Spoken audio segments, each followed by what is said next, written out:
Hi, welcome to my channel. Today குயிக்காக ஒரு இட்லி உப்புமா எப்படி பண்ணுறதுன்னு பார்க்கலாம்.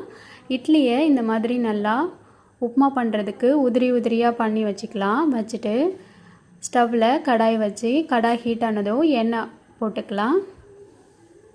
எண்ணெய் காஞ்சதும் கடுகு உளுத்தம் பருப்பு போட்டு கடுகு நல்லா பொரிஞ்சதுக்கப்புறமா கொஞ்சமாக கடலைப்பருப்பு ஆட் பண்ணிக்கலாம். கொஞ்சமாக ஜீரகம் பொரிஞ்சதும் பச்சை மிளகாய் ஆட் பண்ணி நல்லா வதக்கி விட்டுக்கோங்க. இது கூட கொஞ்சம் கறி லீஃபும் ஆட் பண்ணிக்கலாம். நல்லா வதக்கினதுக்கு அப்புறமா வெங்காயம் ஆட் பண்ணி ஒன்று சேர நல்லா வதக்கி விட்டுக்கோங்க.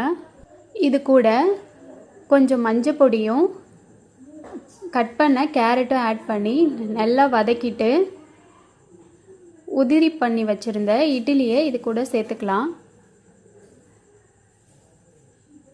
சேர்த்து ஒன்று சேர நல்லா மிக்ஸ் பண்ணிவிட்டு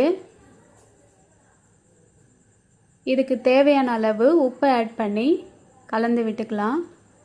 ஸோ அவ்வளோதான், இட்லி உப்புமா ரெடி. டேஸ்ட் நல்லாயிருக்கும், ட்ரை பண்ணி பாருங்கள். வீடியோ பிடிச்சிருந்தா சேனலை சப்ஸ்கிரைப் பண்ணிக்கோங்க. தேங்க்யூ.